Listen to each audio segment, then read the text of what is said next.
अर्ध शुष्क उष्ण कटिबंध का अंतर्राष्ट्रीय फसल अनुसंधान संस्थान, और इसकी सबसे खास बात यह है कि सिर्फ देश के किसानों तक इसका शोध नहीं पहुंचता है। इसका जो शोध है वो एशिया और उप सहारा अफ्रीका के विकास के लिए, वहां के एग्रीकल्चर सेक्टर को बढ़ावा देने के लिए वहां तक इसका जो शोध है, इसके जो अनाज है, इसके जो बीज हैं वो पहुंचते हैं। और यही अवलोकन प्रधानमंत्री नरेंद्र मोदी इस प्रदर्शनी में कर रहे हैं। और कृषि क्षेत्र में शोध की महत्वपूर्ण भूमिका है। जिस तरीके से जलवायु परिवर्तन हो रहा है, ऐसे में ये बेहद ज़रूरी है कि नए नए वैरायटी के जो बीज हैं, जो किस्म हैं, वो किसानों तक पहुंचे। और इसीलिए लगातार प्रयास किए जा रहे हैं। और इसी प्रयास की जो एक कड़ी में प्रधानमंत्री नरेंद्र मोदी आज हैदराबाद के इक्रिसेट जो संस्थान यानी कि अंतर्राष्ट्रीय फसल अनुसंधान संस्थान है, वहां पर पहुंचे हैं। 50वीं वर्षगांठ है, उस समारोह का शुभारंभ भी करेंगे प्रधानमंत्री। और अभी उस प्रदर्शनी का अवलोकन कर रहे हैं जहां पर अलग अलग वैरायटी के बीजों को रखा गया है, अलग अलग किस्मों की फसलों को प्रदर्शित किया गया है। और सबसे खास बात यह है कि जलवायु परिवर्तन को ध्यान में रखते हुए आने वाले समय में कैसे जो एग्रीकल्चर सेक्टर है, जो कृषि क्षेत्र है, वो जलवायु परिवर्तन की जो चुनौतियां हैं उनसे कैसे वो सामना कर सकता है। इसीलिए ये जो अंतर्राष्ट्रीय फसल अनुसंधान संस्थान है, इसकी भूमिका सबसे महत्वपूर्ण हो जाती है। और आज इसी कड़ी में प्रधानमंत्री उस प्रदर्शनी का अवलोकन कर रहे हैं जहां पर उन्हें बताया जा रहा है कि कैसे कैसे बीजों की जो नई नई किस्में हैं वो लाई जा रही हैं और किसको अलग अलग राज्यों में किसानों तक पहुंचाई जा रही हैं।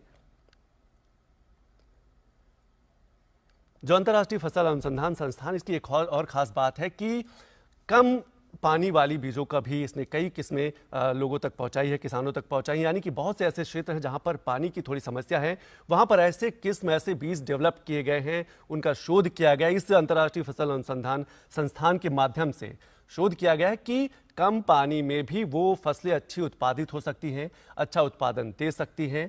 इसीलिए लगातार एग्रीकल्चर सेक्टर में, कृषि में शोध को महत्व दिया जा रहा है। और लगातार प्रधानमंत्री भी अपने कई बार कह चुके हैं कि कृषि क्षेत्र में शोध को बढ़ावा दिया जाए, अनुसंधान को बढ़ावा दिया जाए, ताकि जो कृषि की उत्पादकता है, जो किसानों की उत्पादकता क्षमता है, उसको बढ़ावा दिया जा सके। और यही वो प्रदर्शनी है जहां पर देख सकते हैं आप अलग अलग फसलों की किस्मों के जो बीज हैं उनको प्रदर्शित किया गया है, जिसको प्रधानमंत्री नरेंद्र मोदी अवलोकित कर रहे हैं, देख रहे हैं कि कौन सी बीज हैं। और इसके साथ साथ आप देख सकते हैं अरहर की खेती का भी उसमें जिक्र किया गया है। अरहर के जो बीज है वो भी, क्योंकि कई ऐसे बड़े क्षेत्रों में अरहर यानी कि दाल की जब हम बात करते हैं, दलहन की बात करते हैं, तो उसमें देश जो है धीरे धीरे आत्मनिर्भर बन रहा है। एक बड़ा बफर स्टॉक हमारे पास है। और इसीलिए जो किसान हैं उनको प्रेरित किया जाता है कि वो दलहन की खेती की तरफ या तिलहन की खेती की तरफ आगे बढ़े और उन्हें नए नए किस्म के बीज भी उपलब्ध कराए जाते हैं। तो जो अंतर्राष्ट्रीय फसल अनुसंधान संस्थान या हैदराबाद का है, जिसे हम इक्रिसेट के नाम से जानते हैं, ये एक बड़े व्यापक रूप में शोध करता है। और इसका शोध सिर्फ भारत के देश के अलग अलग राज्यों के किसानों तक ही नहीं पहुंचता। अगर हम बात करें एशिया के दूसरे देशों की बात करें, अगर अफ्रीका, उप सहारा अफ्रीका की बात करें, वहां पर भी इसके शोध पहुंचाए जाते हैं। और 2023 का जो वर्ष है वो काफी महत्वपूर्ण है, क्योंकि मिलेट ईयर घोषित किया गया, यानी कि मोटा अनाज वर्ष घोषित किया गया है। यानी कि मोटे अनाज को बढ़ावा दिया जाएगा। किसानों से ये अपील भी की जाएगी, उन्हें प्रेरित भी किया जाएगा कि वो अपने फसलों में, अपने खेतों में मोटे अनाज को ज्यादा उत्पादित करें, क्योंकि मोटा अनाज पोषक तत्वों से भरपूर होता है। और जो कुपोषण की समस्या रहती है उसमें भी काफी मदद रहता है। और 112, याद होगा कि 112 जो आकांक्षी जिले हैं उसमें ये सबसे खास बात है कि मोटे अनाज को बढ़ावा दिया जाएगा, कुपोषण की समस्या को दूर किया जाएगा।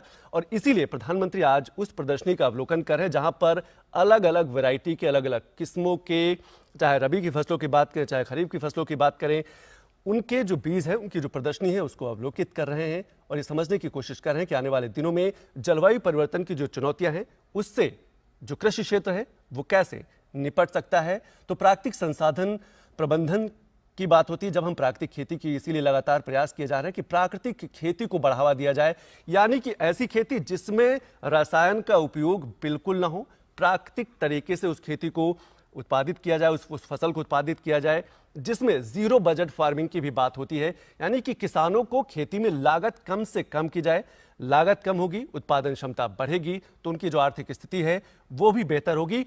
और यही एक देखिए वीडियो प्रदर्शनी के माध्यम से प्रधानमंत्री जी को ये दिखाया जा रहा है कि कैसे फसलों को, जो कम पानी वाली फसलें हैं, या कैसे बीजों का शोध किया जा रहा है, कैसे बढ़ावा दिया जा रहा है, कैसे छोटे छोटे डैम बनाकर जल संचयन की क्षमता को बढ़ावा दिया जा रहा है, क्योंकि यह भी जरूरी है कि किसान सिंचित क्षेत्र को लेकर भी आत्मनिर्भर बने। इसीलिए कई कई राज्यों में, अगर हम उत्तर प्रदेश के कई राज्यों की बात करें तो वहां पर बुंदेलखंड की तरफ की बात करें तो हर खेत तालाब योजना भी संचालित की जाती कि अगर जो किसान है वो अपने खेत में ही एक छोटा सा तालाब बना ले ताकि उसको पानी के लिए कहीं और परेशान होने की जरूरत ना पड़े।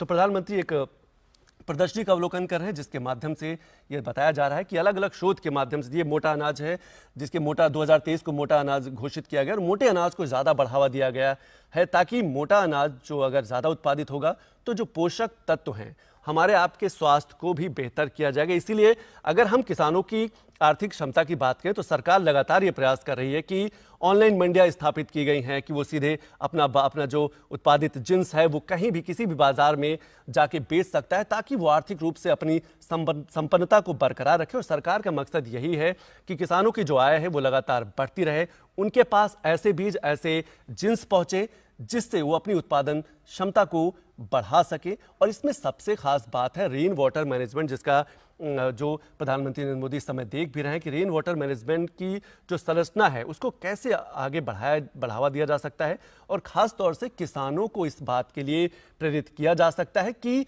वर्षा जल का संचयन कैसे करें। इसको लेकर यह भी जरूरी है कि समय समय पर प्रशिक्षण, उन्हें ट्रेनिंग दी जाए और लगातार दी भी जा रही है। तो आप देख रहे हैं कि प्रधानमंत्री जो है वो एक प्रदर्शनी का अवलोकन कर रहे हैं जहां पर इक्रिसेट जो है उसके माध्यम से जो प्रदर्शनी लगाई गई है उसका अवलोकन करें, उन्हें समझने का प्रयास, उनको समझाया जा रहा है कि कैसे जो उत्पादित अनाज है उसको और आगे बढ़ावा दिया जाएगा, जो अलग अलग किस्मों की जो अनाज है, जो बीज हैं, जो उनको किसानों तक पहुंचाने का लगातार प्रयास किया जाएगा।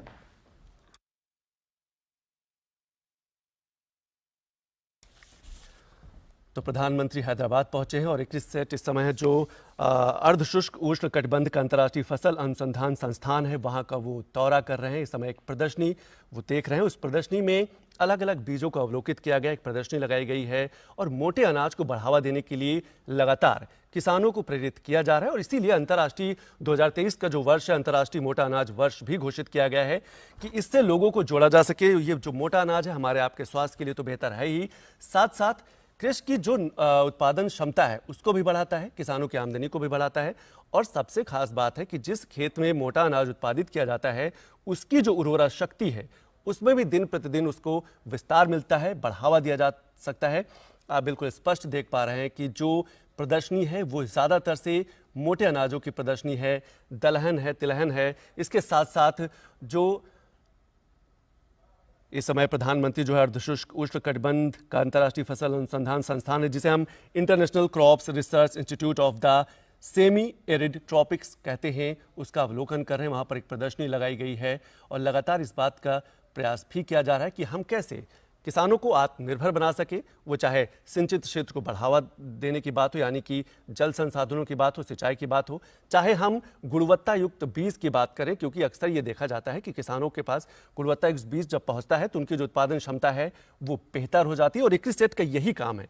इक्रिसेट जो अंतर्राष्ट्रीय फसल अनुसंधान संस्थान है इसका यही काम है कि अलग अलग किस्म के बीजों को शोधित करना, शोध किया जाता है और उस शोध को जो चीज़ें निकल के आती है वो किसानों तक पहुंचाई जाती हैं ताकि किसान अपने खेतों में उसका उपयोग करें। और जो अंतर्राष्ट्रीय फसल अनुसंधान संस्थान है यह हैदराबाद में, जिसे हम इक्रिसेट कहते हैं, ये सिर्फ अपने देश के लोग किसानों तक ही यहाँ के शोधित बीज नहीं पहुंचते, रिसर्च किए हुए बीज नहीं पहुंचते, ये एशिया के दूसरे देशों में भी जाता है। खासतौर से उप सहारा अफ्रीका की बात करें जहां पर काफी मदद की जा रही है, ऐसे बीज पहुंचाए जा रहे हैं कि कम पानी में ही उत्पादित हो सके, क्योंकि वहां का जो जमीनी स्थिति है वो इतनी अच्छी नहीं है।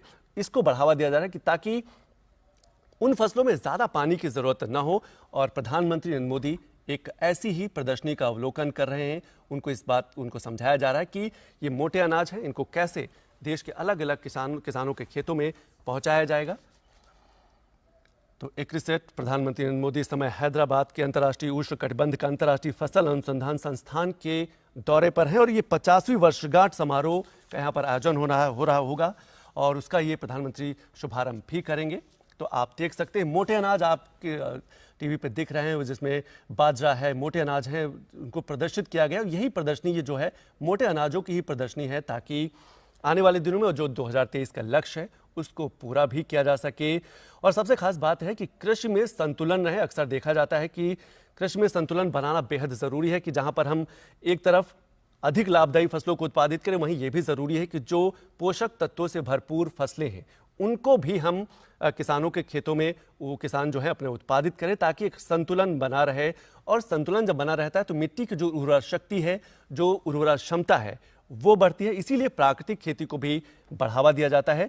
तो आप देख रहे हैं कि प्रधानमंत्री कैसे जो एग्रीकल्चर सेक्टर से जुड़ी हुई यानी कि कृषि प्रदर्शनी का अवलोकन कर रहे हैं। और इस कृषि प्रदर्शनी में जो भारतीय जो अर्धशुष्क उष्णकटिबंध अंतर्राष्ट्रीय फसल अनुसंधान संस्थान हैदराबाद में है, उसमें प्रधानमंत्री उसका अवलोकन करें। और मोटे अनाजों को प्रदर्शित किया गया है। आप साफ तौर पर देख सकते हैं कि मोटे अनाजों को बढ़ावा देने के लिए सरकार लगातार काम कर रही है। इसके लिए कृषि विज्ञान केंद्र यानी कि जिनको हम केवीके कहते हैं, देश भर के केवीके को भी जोड़ा गया है, क्योंकि केवीके के माध्यम से ही स्थानीय किसानों को अच्छे और गुणवत्ता युक्त बीज है वो पहुंचते हैं। तो प्रधानमंत्री इस समय international crops research institute of the semi arid tropics अनुसंधान संस्थान में प्रदर्शनी का अवलोकन कर रहे हैं। अब वो अवलोकन कर रहे थे और प्रधानमंत्री का यह हैदराबाद में एक दिवसीय दौरा है, महत्वपूर्ण दौरा है। और साथ में केंद्रीय कृषि मंत्री नरेंद्र सिंह तोमर भी मौजूद हैं, क्योंकि जो अंतर्राष्ट्रीय फसल अनुसंधान संस्थान है वो एक महत्वपूर्ण भूमिका अदा करता है नए नए बीजों को किसानों तक पहुंचाने में, नई किस्म के जो बीज हैं, जो फसल हैं, उनको किसानों तक पहुंचाने में। और अभी बात करें तो लगभग अभी पिछले कुछ वर्षों में 117 किस्म के जो बीज हैं, जो फसल हैं, वो शोधित किए गए हैं, उनका रिसर्च किया गया है। और एक प्रक्रिया होती है, उस प्रक्रिया के माध्यम से वो बीज जब सर्टिफाइड हो जाते हैं तो वो फिर किसानों तक पहुंचते हैं। केंद्रीय इसमें कृषि विज्ञान केंद्र यानी कि केवीके की भूमिका महत्वपूर्ण हो जाती है। और देश के अलग अलग राज्यों में, अलग अलग जिलों में केवीके का यानी कृषि विज्ञान केंद्रों का एक बड़ा जाल है। और इस केवीके कृषि विज्ञान केंद्र का काम ही यही है कि वो शोध करता है और जो बीज हैं, जो फसल है, जो उत्पादित फसल है, उनको किसानों तक पहुंचाता है और किसानों को समझाने का प्रयास करता है कि अब आप इस बीज का उपयोग करें, ताकि इसमें पानी भी कम लगेगा, रासायनिक खाद का प्रयोग बिल्कुल नहीं करना है, और उत्पादन जो क्षमता है वो भी निकल के आएगी, वो भी बढ़ेगी। उत्पादन क्षमता बढ़ेगी तो स्वाभाविक है कि किसानों की आय बढ़ेगी। इसीलिए सरकार लगातार जो है प्राकृतिक खेती की जब हम बात करते हैं उसको भी बढ़ावा दे रही है। जैसे मोटा अनाज वर्ष 2023 मनाया जाएगा, मोटे अनाज को विस्तार दिया जाएगा, देश भर के किसानों के खेतों तक पहुंचाने का प्रयास किया जाएगा। उसी तरह प्राकृतिक खेती को बढ़ाने के लिए भी सरकार लगातार प्रयास कर रही है। और प्राकृतिक खेती का मतलब है कि जीरो बजट फार्मिंग, यानी कि लागत बेहद कम, रासायनिक खाद का प्रयोग बिल्कुल नहीं, जैविक खेती जिसको हम प्राकृतिक खेती कहते हैं।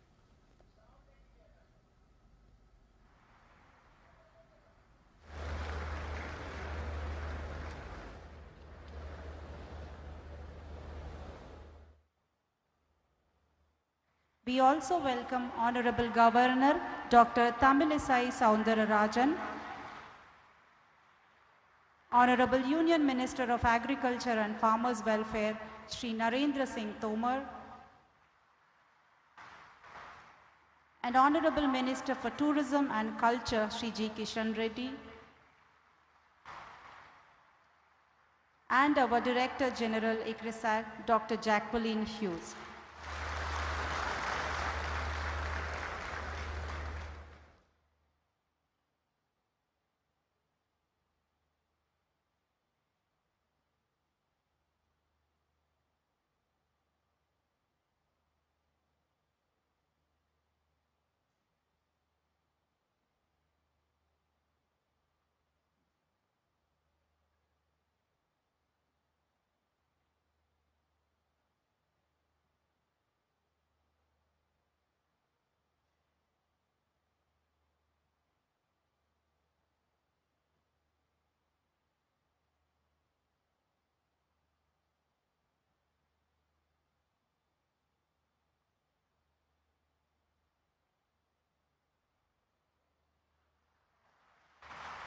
Please extend a warm welcome to Honorable Prime Minister Shri Narendra Modi ji.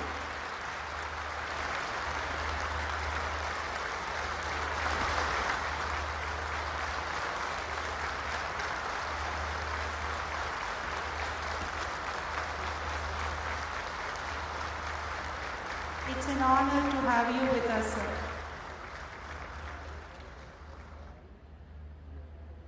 Thank you.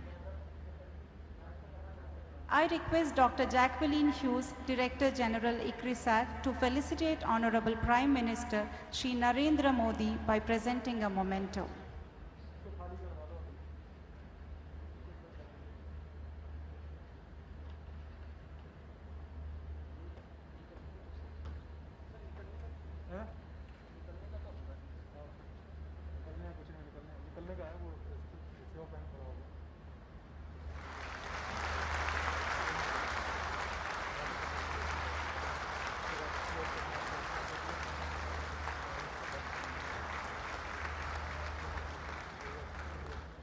Thank you, Dr. Hughes. We are honored to have the Honorable Prime Minister and other distinguished guests with us this afternoon as we launch ICRISAT's 50th anniversary celebrations. May I now invite Dr. Jacqueline Hughes to welcome the dignitaries and the gathering. All guests using translator services, kindly note that translation in English is available in Channel 1 and translation in Hindi is available in Channel 2.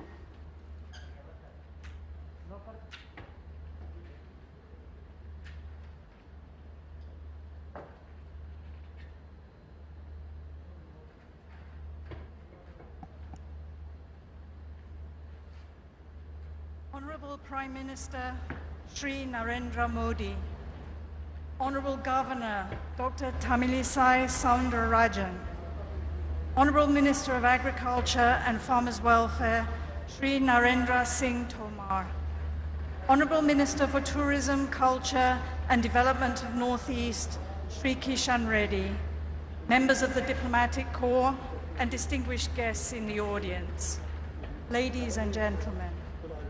It is a great privilege for our Institute to be graced by the Honorable Prime Minister of India to launch ICRISAT's 50th anniversary celebration that will continue through the year, leading into the United Nations International Year of Millets 2023.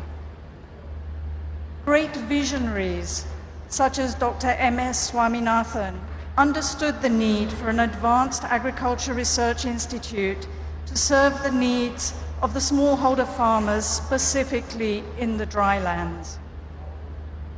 Thus, the constitution of ICRISAT, the International Crops Research Institute for the Semi-Arid Tropics, was signed on the 28th of March, 1972. ICRISAT is the only international agricultural research institute headquartered in India. From humble beginnings, ICRISAT has made great strides in its journey of 5 decades.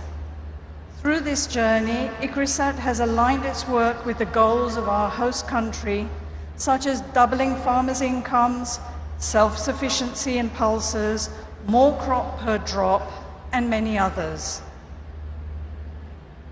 Our work has been supported by the Government of India, the Ministry of Agriculture and Farmers Welfare, the Indian Council of Agricultural Research and its affiliated institutes, the State of Telangana, other stakeholders in the Indian agriculture ecosystem, and many international donors.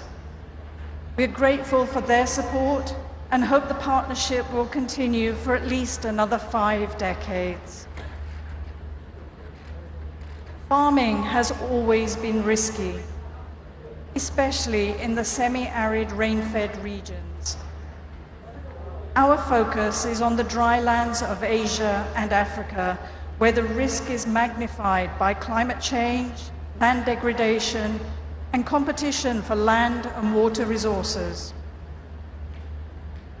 We work on the production systems of our nutritious mandate crops: sorghum, pearl and finger millet, groundnut, chickpea, pigeon pea, assuring affordable and available nutritious foods. Women and youth and assuring equity are a particular focus of our research for development. As we stand on this momentous threshold, it is important that we look to understand the future challenges for the drylands and to start to develop solutions now. We will use cutting-edge technologies to bring varieties and hybrids to farmers faster and ensure better management of natural resources to help fight climate change and reverse environmental degradation.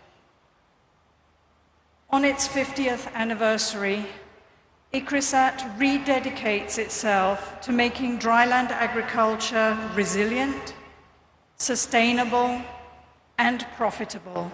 Thank you.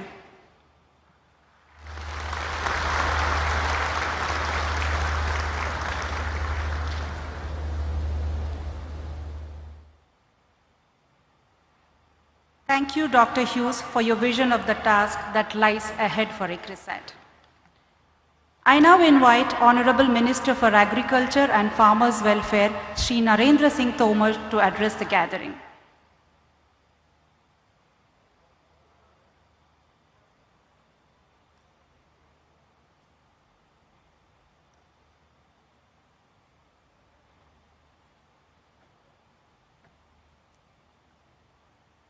आज के इस गरिमामयी और ऐतिहासिक अवसर पर हम सबको मार्गदर्शन देने के लिए हम सब के मध्य उपस्थित हम सब के प्रिय और सारी दुनिया में लोकप्रिय दूरदर्शी नेतृत्व के रूप में जिनकी पूरी दुनिया में पहचान बनी है, ऐसे हम सब के नेता हमारे प्रधानमंत्री माननीय श्री नरेंद्र मोदी जी, हमारे इस राज्य की राज्यपाल बहन तमिल सलाई सोदर राजन जी, केंद्र सरकार के पर्यटन और संस्कृति मंत्री मान्यवर Shri Kishan Reddy ji, DG ICRISAT doctor Jacqueline ji, कृषि सचिव संजय अग्रवाल जी, डेयर सचिव डॉक्टर महापात्रा जी, सचिव science and technology Shri Chandrashekhar ji, राज्य के सभी संबंधित अधिकारीगण, जनप्रतिनिधिगण, एग्रीसेट परिवार के सदस्य महानुभाव और उपस्थित गणमान्य सज्जनों, बहनों और पत्रकार मित्रों, आज एग्रीसेट का 50 वर्ष पूर्ण हो रहे हैं। इस उपलक्ष्य में यह कार्यक्रम यहाँ आयोजित है। हम सबके लिए बहुत गौरव और प्रसन्नता की बात है कि इस कार्यक्रम को ऊंचाइयां प्रदान करने के लिए एग्रीसेट के वैज्ञानिकों को दूरदृष्टि दिशा देने के लिए, हम सब का मार्गदर्शन करने के लिए माननीय प्रधानमंत्री जी ने अपने व्यस्ततम समय में से समय निकाला और इस कार्यक्रम को गरिमा प्रदान की। मैं आप सब लोगों की ओर से माननीय प्रधानमंत्री जी का हृदय से बहुत बहुत स्वागत करता हूं, बहुत बहुत इस मौके पर अभिनंदन करना चाहता हूं। यह वर्ष आज़ादी के अमृत महोत्सव का वर्ष है और इसी वर्ष एग्रीसेट के भी 50 वर्ष पूरे हो रहे हैं। दोनों अवसर ऐसे हैं जो निश्चित रूप से हम सबको प्रेरणा प्रदान करने वाले हैं। जो हमारे संकल्प हैं उन्हें पूर्ण करने का समय है और आने वाले 25 वर्षों के लिए नए संकल्प लेकर चलने का यह कालखंड है। एग्रीसेट के 50 वर्ष की पूर्णता पर मैं एग्रीसेट परिवार के सभी सदस्यों को हृदयपूर्वक बहुत बहुत बधाई देता हूं, बहुत बहुत इस मौके पर शुभकामनाएं देना चाहता हूं। अभी हाल ही में भारत सरकार का बजट वित्त मंत्री जी ने लोकसभा में प्रस्तुत किया। बजट तो सामान्य तौर पर कोई भी सरकार रहती है तो वर्ष में एक बार आता ही है। माननीय प्रधानमंत्री जी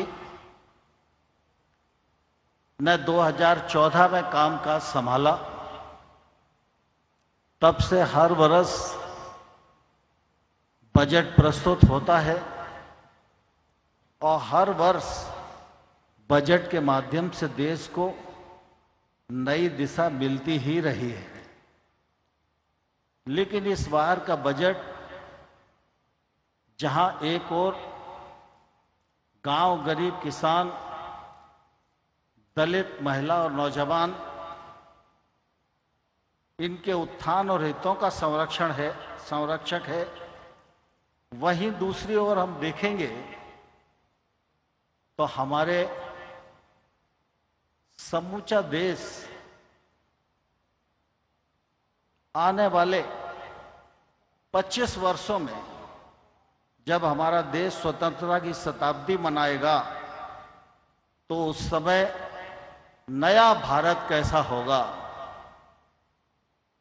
उसकी बुनियाद रखने वाला बजट है।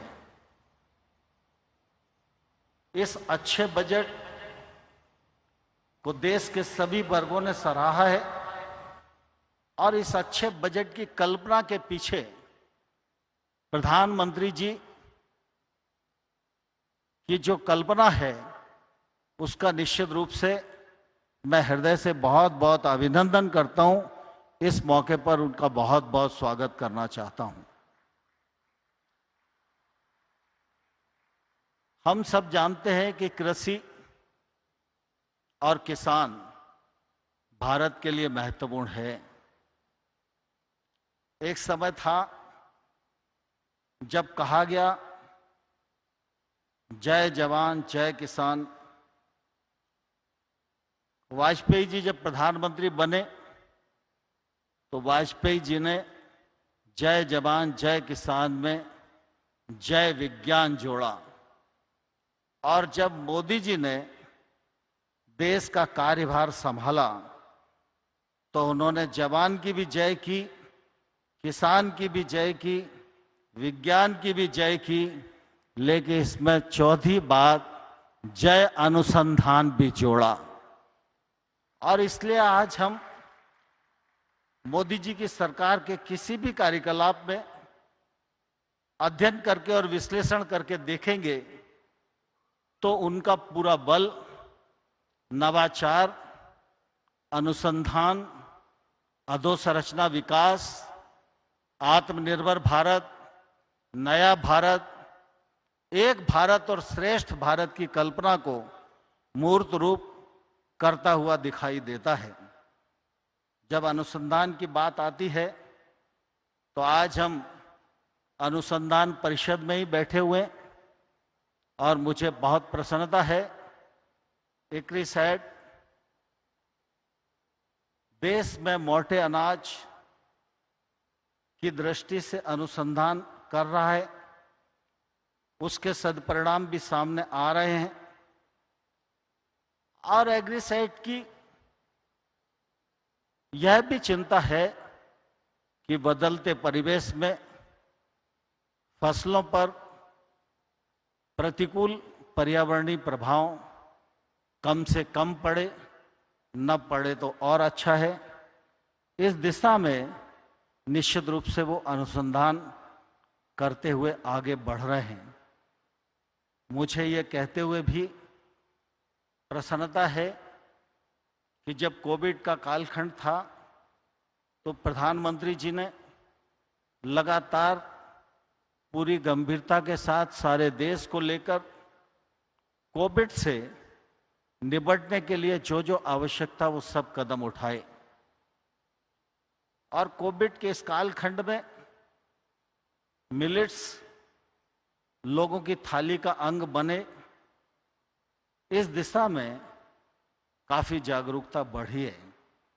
लेकिन प्रधानमंत्री हमेशा इस बात पर बल देते हैं कि कद्दन फसलें हैं, उनकी नई नई किस्मों का आविष्कार हो, उनका उत्पादन बढ़े, उत्पादकता बढ़े, उनका प्रसंस्करण बढ़े, उत्पाद निर्यात भी हो, देश की आवश्यकता को भी पूर्ण करें। और ये मिलेट्स सामान्य और गरीब लोगों का भोजन नहीं, इस मिलेट्स को हर भारतीय समारोह और दुनिया के समारोह में सम्मानपूर्वक थाली में स्थान मिले, यह आग्रह प्रधानमंत्री जी का हमेशा रहता है। और इसी दिशा में माननीय प्रधानमंत्री जी के आग्रह पर संयुक्त राष्ट्र ने 2023 को मिलेट ईयर घोषित किया है। भारत भी उसकी तैयारियां कर रहा है। मैं समझता हूं आने वाला कल हम सबके लिए शुभ है। एग्रीसैट जिस दिशा में काम कर रहा है, वह दिशा आने वाले कल में फलीभूत भी होने वाली है। जलवायु परिवर्तन के इस दौर में सारा देश चिंतित है, सारी दुनिया चिंतित है, और क्लाइमेट चेंज के प्रति हमारे प्रधानमंत्री जी की प्रतिबद्धता वह निश्चित रूप से दुनिया में सर्वविदित है। जलवायु परिवर्तन के इस दौर में एग्रीसैट जैसे संस्थानों की जिम्मेवारी और बढ़ जाती है। मैं समझता हूं इस अवसर पर एग्रीसैट पूरे परिवार को यह संकल्प करना चाहिए कि जलवायु परिवर्तन के इस दौर में जो हमारे संस्थान की भूमिका है, वो उस भूमिका को पूरी गंभीरता के साथ निर्वहन करेंगे और सिर्फ देश को ही नहीं, दुनिया को एक सकारात्मक संदेश देने में हम सफल होंगे।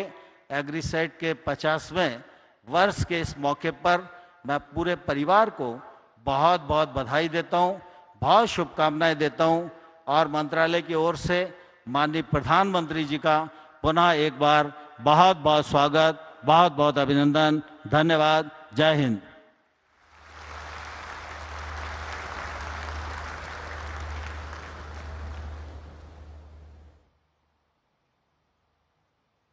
Dhanyavad, sir. Thank you very much for your kind and inspiring words. We now move on to the important event of the program. 50 years is a major milestone and an occasion to celebrate.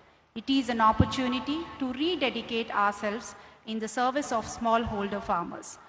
On this note, I request the Honorable Prime Minister to launch ICRISAT's 50th anniversary global celebrations by unveiling the logo specially designed for this occasion.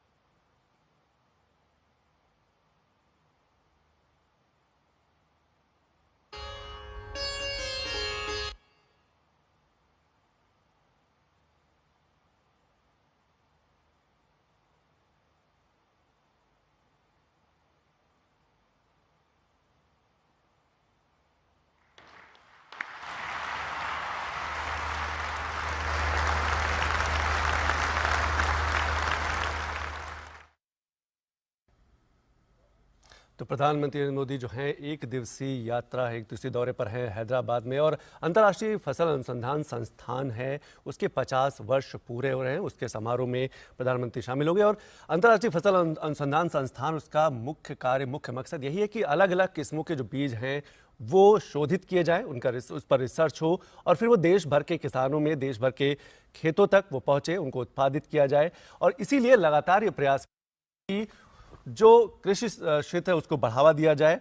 अगर हम बात करें कि 2023 की, इसीलिए 2023 को मोटा अनाज वर्ष भी घोषित किया गया है, यानी कि आने वाले दिनों में मोटा अनाज को बढ़ावा दिया जाएगा और इसके लिए लगातार प्रयास किए भी जा रहे हैं। लगातार किसानों को इस बात के लिए प्रेरित किया जा रहा है कि वो अपने खेतों में मोटे अनाज को ज़्यादा जगह दें, क्योंकि एक समय था जब मोटे अनाज की एक बहुत ही महत्वपूर्ण भूमिका हुआ करती थी, लेकिन बदलते समय के साथ साथ जैसे जैसे समय बदला वैसे वैसे खान पान के तरीके भी बदलते गए और लोगों की थालियों से जो मोटा अनाज है, जो सबसे ज़्यादा पोषक तत्व वाला अनाज माना जाता है, वो धीरे धीरे गायब होता चला गया और यही उसके दुष्परिणाम भी देखने को मिले। और इसीलिए लगातार सरकार की तरफ से प्रयास किया जा रहा है कि मोटे अनाज को एक बार फिर से दोबारा लोगों की थालियों में वापस लाया जाए। और इसमें यह सबसे बड़ी समझने की बात है कि मोटा अनाज का मतलब है नहीं कि इससे जो लोग आर्थिक रूप से कमजोर है, उनका अनाज है, उनकी वो वही खा सकते हैं। इसको लेकर भी सरकार जागरूकता बढ़ा रही है कि मोटा अनाज सबकी थालियों में पहुंचे, स्कूलों में पहुंचे, मिड डे मील में शामिल किया जाए, ताकि बच्चों को भी स्वस्थ रखा जा सके। इसीलिए जो अंतर्राष्ट्रीय फसल अनुसंधान संस्थान है, इस पर लगातार काम कर रहा है। और जो अंतर्राष्ट्रीय फसल अनुसंधान संस्थान, ये सिर्फ देश के अलग अलग राज्यों के लिए ही अलग नई नई किस्में नहीं किसानों तक या कृषि विज्ञान केंद्रों तक भेजता है, ये एशिया के दूसरे देशों को भी जो यहाँ से नवाचार किए गए बीज हैं, जो उत्पादित बीज हैं, जो शोधित बीज है, वो उनके खेतों तक, उनके किसानों तक पहुंचाने का प्रयास करता है, ताकि वहां पर भी मोटे अनाज को बढ़ावा दिया जा सके। खासतौर से पोषक तत्वों से भरपूर जो बीज हैं, जो फसल है, उसकी तरफ लोगों को, किसानों को आकर्षित किया जा सके। और इसीलिए सरकार लगातार प्राकृतिक खेती को भी बढ़ावा दे रही है, क्योंकि ये एक पूरी प्रक्रिया है, एक चेन है कि एक तरफ हम मोटे अनाजों को बढ़ावा देंगे, दूसरी तरफ ये भी जरूरी है कि किसानों को हम प्राकृतिक खेती की तरफ भी आकर्षित करें। और प्राकृतिक खेती वो खेती मानी जाती है जिसमें किसी भी प्रकार का रासायनिक खादों का प्रयोग नहीं किया जाता है, जिसमें हम गाय के गोबर या गाय के मूत्र या फिर पत्तियों से बनी जो खाद है उसका उपयोग करते हैं। और प्राकृतिक खेती का एक मकसद ये भी है कि जीरो बजट फार्मिंग, यानी कि शून्य लागत वाली जो खेती है, इसको बढ़ावा दिया जाए। जब शून्य लागत की हम बात करते हैं तो स्वाभाविक है इसमें जो इससे जुड़े जो किसान हैं, उनकी लागत बहुत कम आती है खेती करने में, लेकिन उनकी जो उत्पादन क्षमता है, उनकी फसलों की जो उत्पादन क्षमता है, उनकी जो गुणवत्ता है, वो बहुत ही अच्छी रहती है, बेहद लाभकारी भी होती है और उसकी बाजार में मांग भी अधिक रहती है। इसीलिए सरकार लगातार ऐसे शोधित बीज, ऐसे नवाचार किए गए नवाचार को बढ़ावा देने का प्रयास करिए, जैसे कि प्रधानमंत्री कह भी चुके हैं और अभी केंद्रीय कृषि मंत्री ने भी कहा कि सरकार जय जवान जय किसान, जय विज्ञान के साथ साथ जय अनुसंधान को भी बढ़ावा दे रही है, यानी कि शोध, यानी कि जो रिसर्च है उसको भी बढ़ावा दे रही है। और जो एग्रीकल्चर सेक्टर है, जो कृषि है, हमारे देश का मुख्य आर्थिक आधार है, रोजगार का भी आधार है। प्रत्यक्ष और अप्रत्यक्ष रूप में एक बड़ी संख्या में लोग इससे जुड़े हुए हैं, कृषि प्रधान देश है। तो ऐसे में जरूरी है कि नए नए अनुसंधान किए जाए, नवाचारों को बढ़ावा दिया जाए और इसमें युवाओं की भूमिका भी काफी महत्वपूर्ण हो जाती है। जब युवाओं की बात करते हैं तो उसमें कृषि विज्ञान केंद्र और जो कृषि विश्वविद्यालय है, इनकी महत्वपूर्ण भूमिका हो जाती है कि जो युवा हैं एग्रीकल्चर सेक्टर से जुड़कर जो शोध करते हैं, उन शोधों तक जो शोध है वो जरूरी है कि किसानों तक पहुंचे, गांवों तक पहुंचे, ताकि किसान को भी इसका लाभ मिल सके। और जो international crops research institute of the semi arid tropics है, यानी कि अंतर्राष्ट्रीय जो फसल अनुसंधान संस्थान है, इसीलिए वो लगातार बीजों को शोधित कर रहा है, नए नए किस्म के बीजों को उत्पादित कर रहा है और वो किसानों तक पहुंचा रहा है। कुछ बीज ऐसे भी शोधित कर रहा है, शोध किए जा रहे हैं, जो कम पानी में भी अधिक उत्पादन देने की क्षमता रखते हैं। क्योंकि अलग अलग राज्यों की बात करें तो कई ऐसे राज्य हैं जहां पर पानी की समस्या रहती है, उनके किसानों के खेतों तक पानी नहीं पहुंच पा रहा है। वहां पर किसानों को इस बात के लिए प्रेरित किया जाता है, आकर्षित किया जाता है कि वो ऐसी फसलों को वहां उगाएं, ऐसी फसलों को अपने खेतों में बोएं या उपजाएं जो कम पानी में ही ज्यादा तैयार हो सके। इसीलिए दलहन को भी लगातार बढ़ावा दिया जा रहा है। जब हम मोटे अनाज की बात करते हैं तो मोटे अनाज में चाहे ज्वार हो, बाजरा हो, रागी हो, कोदो हो, इन फसलों को भी लगातार किसानों के लिए इनको आकर्षित किया जा रहा है कि ये इन फसलों के प्रति भी किसान ज्यादा ध्यान दे, क्योंकि इसमें पानी कम लगता है, लेकिन इनकी जो पोषक तत्व क्षमता है वो बेहद अधिक हो जाती है, बढ़ जाती है। क्योंकि अगर हम 112 आकांक्षी जिलों का जिक्र करें,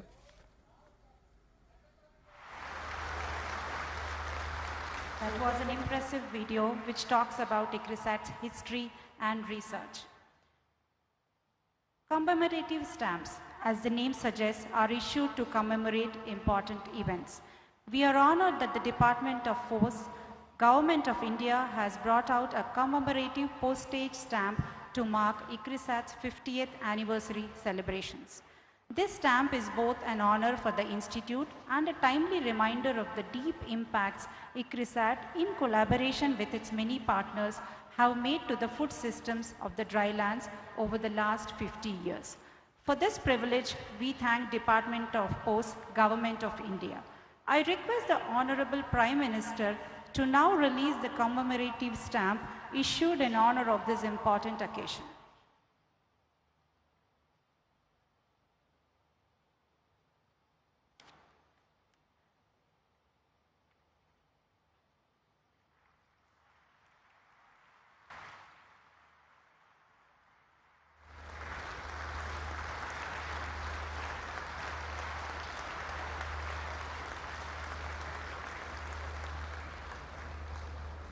Thank you very much, sir. We now move on to the next part of the program, inauguration of Climate Change Research Facility. This state-of-the-art climate change research facility, established with the support of the Department of Science and Technology, Government of India, will strengthen global efforts to alleviate climate change impacts on agriculture and food security. The platform will support development of modern crop production and protection tools that can make agriculture more sustainable and climate resilient. May I now request the Honorable Prime Minister to inaugurate the Climate Change Research Facility and Plant Protection led by Dr. Mamta Sharma.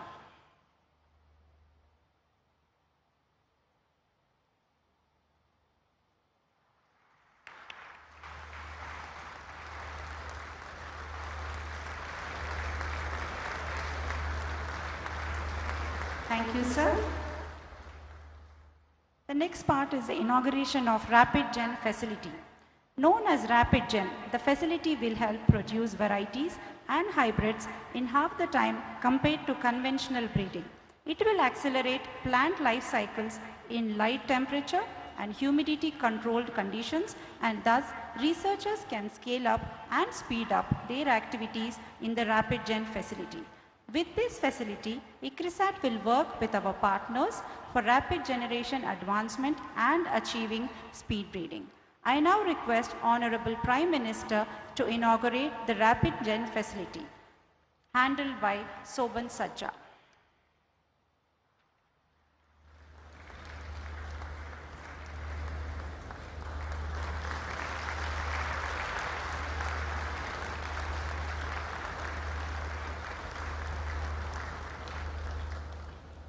Thank you very much, sir. Ladies and gentlemen, the most awaited moment of the ceremony is here. I now have the honor to invite our Honorable Prime Minister, Shri Narendra Modi ji, to address the gathering.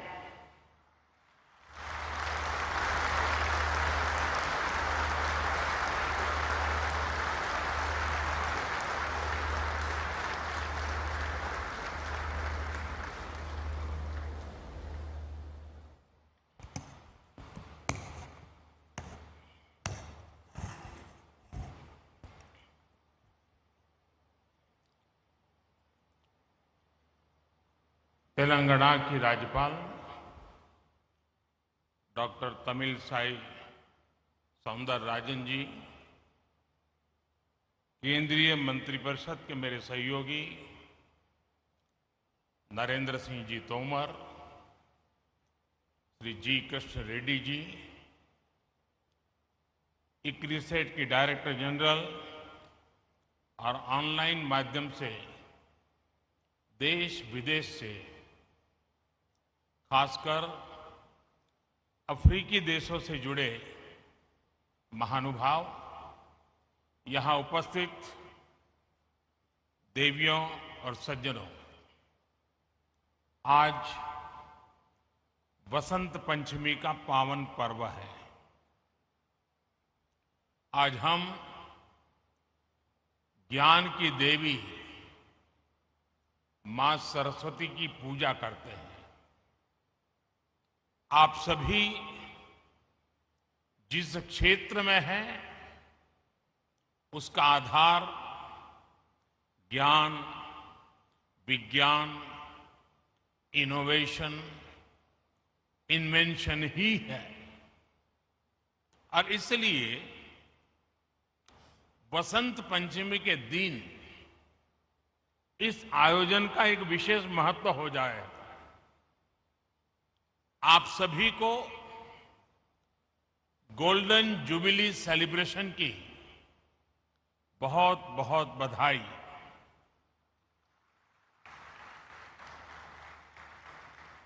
साथियों, 50 साल एक बहुत बड़ा समय होता है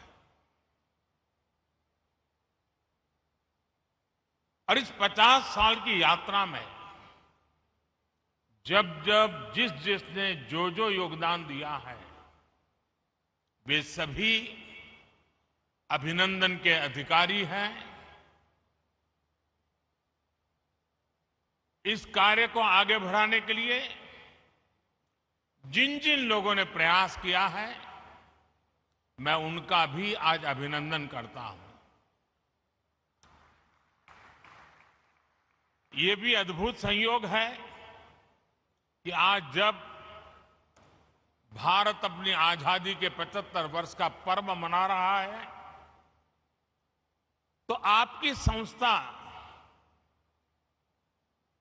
50 साल के इस अहम पड़ाव पर है। जब भारत ने आजादी के 100 वर्ष मनाएगा तो आप 75 वर्ष में होंगे। जैसे भारत ने अगले 25 वर्षों के लिए नए लक्ष्य बनाए हैं, उन पर काम करना शुरू कर दिया है, वैसे ही अगले 25 वर्ष इक्रिसैट के लिए भी उतने ही अहम है। साथियों, आपके पास 5 दशकों का अनुभव है। इन 5 दशकों में आपने भारत सहित दुनिया के एक बड़े हिस्से में कृषि क्षेत्र की मदद की है। आपकी रिसर्च, आपकी टेक्नोलॉजी ने मुश्किल परिस्थितियों में खेती को आसान और सस्टेनेबल बनाया है। अभी मैंने जो टेक्नोलॉजी डिस्प्ले देखा उसमें इक्रिसैट के प्रयासों की सफलता नजर आती है। पानी और मिट्टी का मैनेजमेंट हो, क्रॉप वैरायटी और प्रोडक्शन प्रैक्टिसेस में सुधार हो, ऑन फार्म डायवर्सिटी में बढ़ोतरी हो, लाइव स्टॉक इंटीग्रेशन हो और किसानों को मार्केट से जोड़ना हो, ये होलिस्टिक अप्रोच निश्चित रूप से एग्रीकल्चर को सस्टेनेबल बनाने में मदद करती है।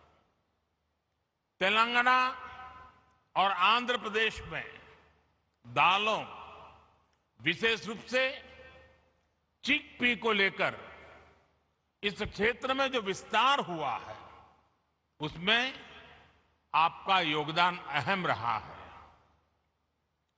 किसानों के साथ इक्रिसैट की यही कोलैबोरेटिव अप्रोच खेती को और सशक्त करेगी, समृद्ध करेगी।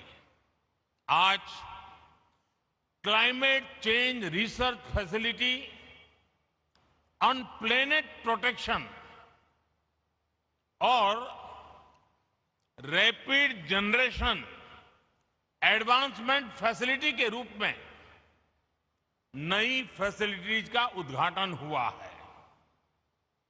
ये रिसर्च फैसिलिटीज क्लाइमेट चेंज की चुनौती का सामना करने में कृषि जगत की बहुत मदद करेंगे। और आपको पता होगा, बदलते हुए क्लाइमेट में हमारी एग्रीकल्चर प्रैक्टिसेस में क्या परिवर्तन लाने चाहिए, उसी प्रकार से भारत ने लास्ट एक बहुत बड़ा इनिशिएटिव लिया है कि क्लाइमेट चेंज के कारण जो परिस्थितियां पैदा हुई हैं, नेचुरल कैलेमिटीज आती है, उसमें मानव मृत्यु की चर्चा तो सामने आती है, लेकिन इंफ्रास्ट्रक्चर का जो नुकसान होता है वो पूरी व्यवस्थाओं को चरमरा देता है। और इसलिए भारत सरकार ने क्लाइमेट रेजिस्टेंस वाले इंफ्रास्ट्रक्चर के लिए उस पर चिंतन मनन और योजनाएं बनाने के लिए ग्लोबल लेवल के इंस्टीट्यूट को जन्म दिया है। आज वैसा ही एक काम इस एग्रीकल्चर सेक्टर के लिए हो रहा है। आप सब अभिनंदन के अधिकारी हैं।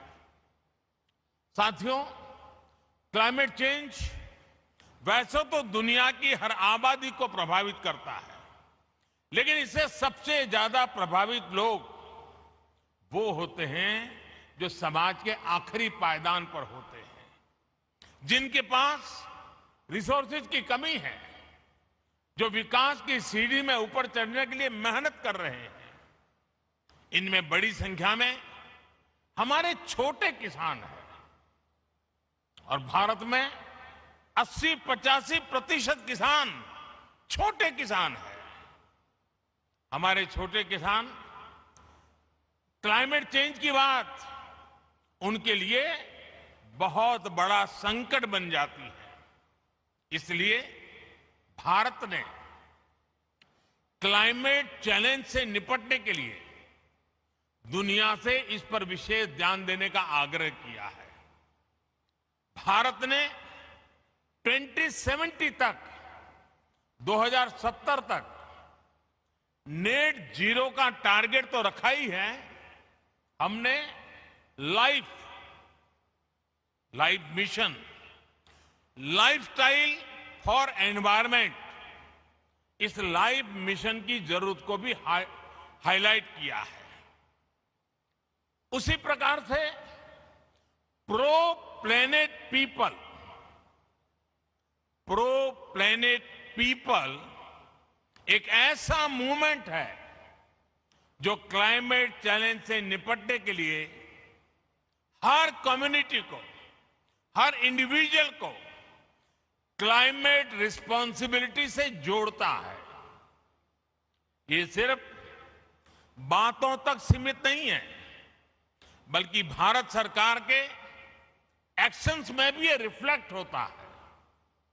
बीते सालों के प्रयासों को आगे बढ़ाते हुए इस साल के बजट में क्लाइमेट एक्शन को बहुत अधिक प्राथमिकता दी गई है। ये बजट हर स्तर पर, हर सेक्टर में ग्रीन फ्यूचर के भारत के कमिटमेंट्स को प्रोत्साहित करने वाला है। साथियों, क्लाइमेट और दूसरे फैक्टर्स के कारण भारत की एग्रीकल्चर के सामने जो चुनौतियां हैं, उनसे निपटने में भारत के प्रयासों से आप सभी एक्सपर्ट, साइंटिस्ट, टेक्नीशियंस भली भांति परिचित हैं। आप में से ज्यादातर लोग ये भी जानते हैं कि भारत में 15 एग्रो क्लाइमेट जोन्स हैं। हमारे यहां वसंत, ग्रीष्म, वर्षा, शरद, हेमंत और शिशिर, ये 6 ऋतुएं भी होती हैं। यानी हमारे पास एग्रीकल्चर से जुड़ा बहुत विविधता भरा और बहुत प्राचीन अनुभव है। इस अनुभव का लाभ विश्व के अन्य देशों को भी मिले, इसके लिए इक्रिसेट जैसे संस्थाओं को भी अपने प्रयास बढ़ाने होंगे।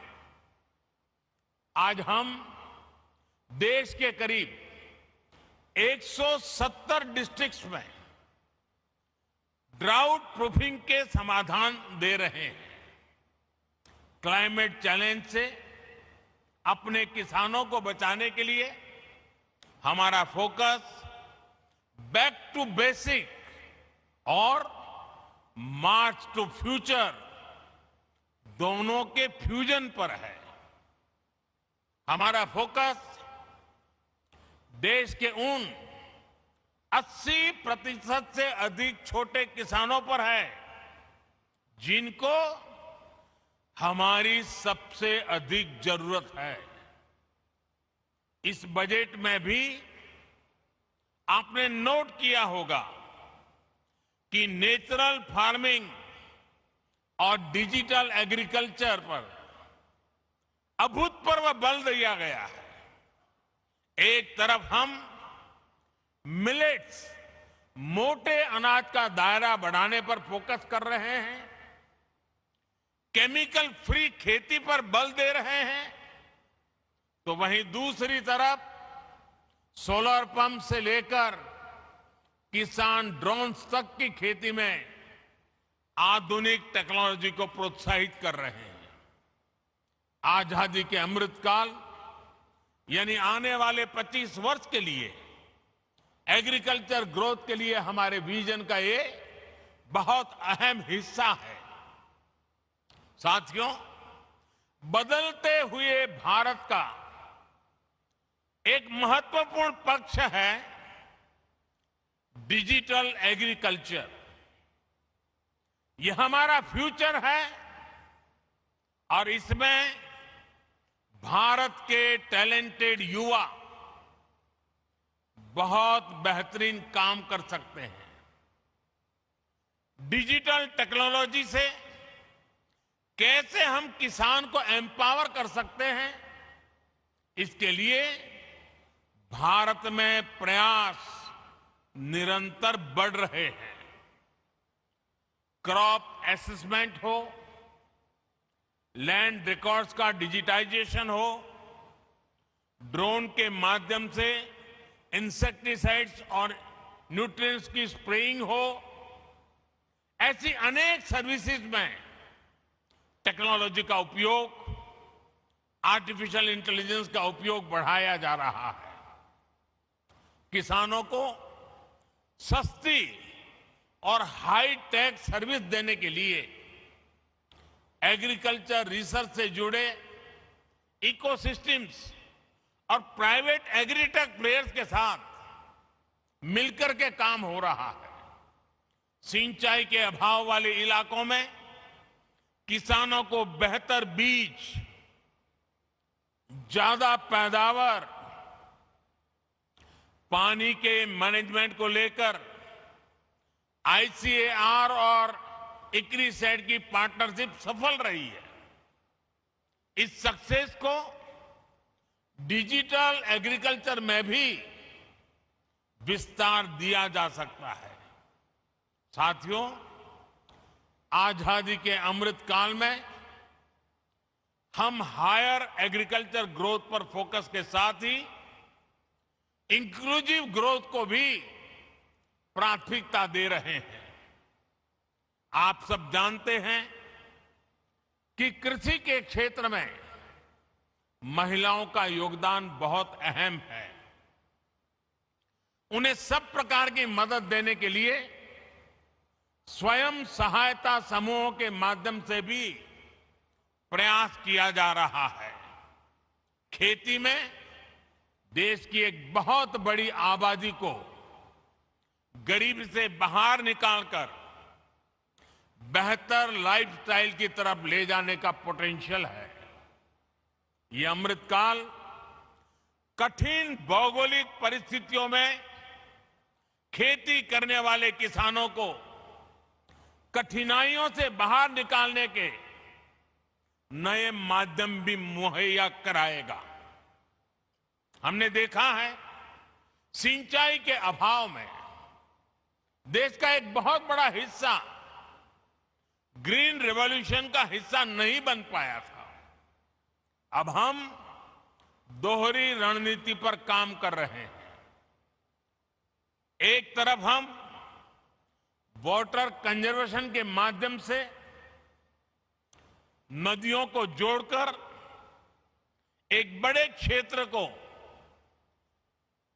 इरिगेशन के दायरे में ला रहे हैं।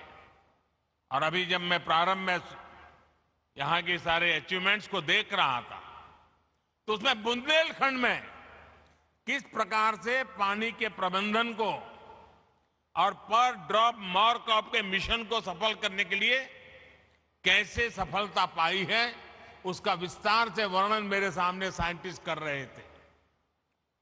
वहीं दूसरी तरफ हम कम सिंचित क्षेत्रों में वाटर यूज एफिशिएंसी बढ़ाने के लिए माइक्रो इरिगेशन पर जोर दे रहे हैं। जिन फसलों को पानी की जरूरत कम होती है और जो पानी की कमी से प्रभावित नहीं होती, उन्हें भी आधुनिक वैरायटी के विकास से प्रोत्साहन दिया जा रहा है। खाने के तेल में आत्मनिर्भरता के लिए जो नेशनल मिशन हमने शुरू किया है, वो भी हमारी नई अप्रोच को दिखाता है। आने वाले 5 सालों में हमारा लक्ष्य पाम ऑयल एरिया में 6.5 लाख हेक्टेयर की वृद्धि करने का है। इसके लिए भारत सरकार किसानों को हर स्तर पर मदद दे रहा है। तेलंगाना और आंध्र प्रदेश के किसानों के लिए भी ये मिशन बहुत लाभकारी होगा। मुझे बताया गया है कि तेलंगाना के किसानों ने पाम ऑयल की प्लांटेशन से जुड़े बड़े लक्ष्य रखे हैं। उनको सपोर्ट करने के लिए केंद्र सरकार हर संभव सहायता देगी। साथियों, पिछले कुछ वर्षों में भारत में पोस्ट हार्वेस्ट इंफ्रास्ट्रक्चर को भी मजबूत किया गया है। हाल के वर्षों में 35 मिलियन टन की कोल्ड चेन स्टोरेज कैपेसिटी तैयार की गई है।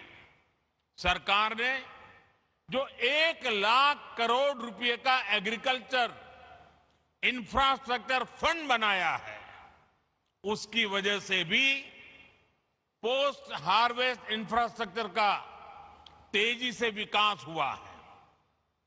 आज भारत में हम एफपीओस और एग्रीकल्चर वैल्यू चेन के निर्माण पर भी बहुत फोकस कर रहे हैं। देश के छोटे किसानों को हजारों एफपीओस में संगठित करके हम उन्हें एक जागरूक और बड़ी मार्केट फोर्स बनाना चाहते हैं। साथियों, भारत के सेमी एरिड क्षेत्रों में काम करने का इक्रिसैट के पास एक रिच एक्सपीरियंस है।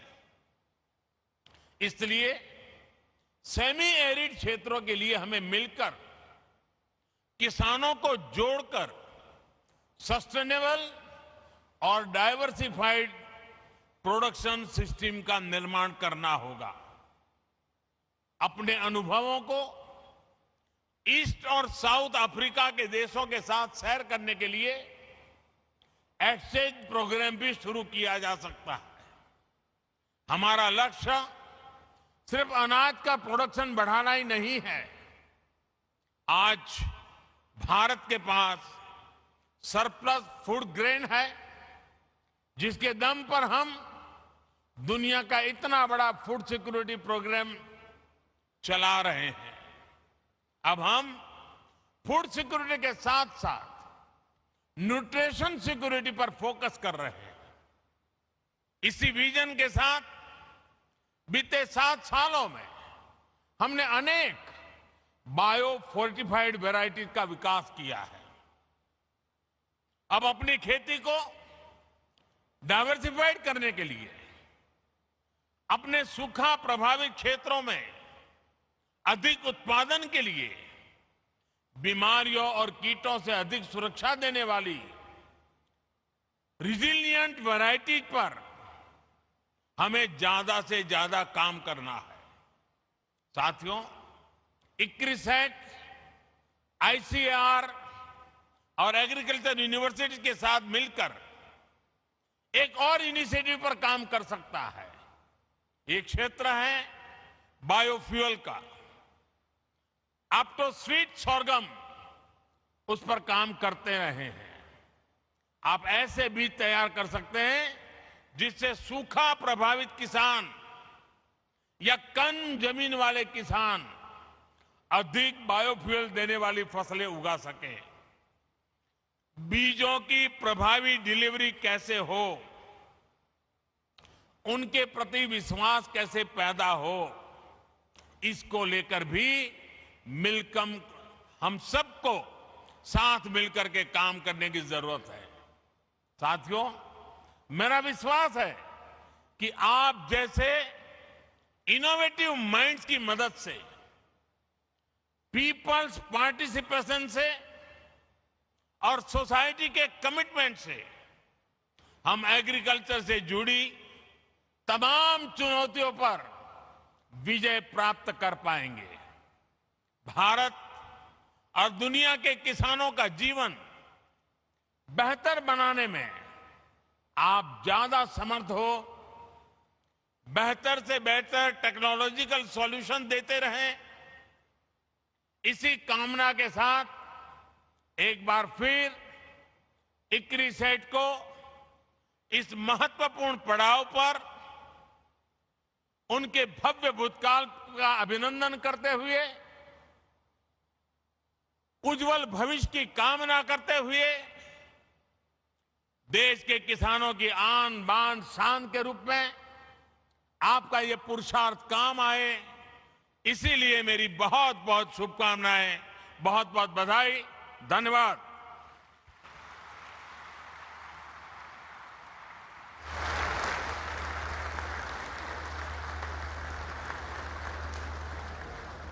Thank you very much, sir, for your encouraging and inspiring words.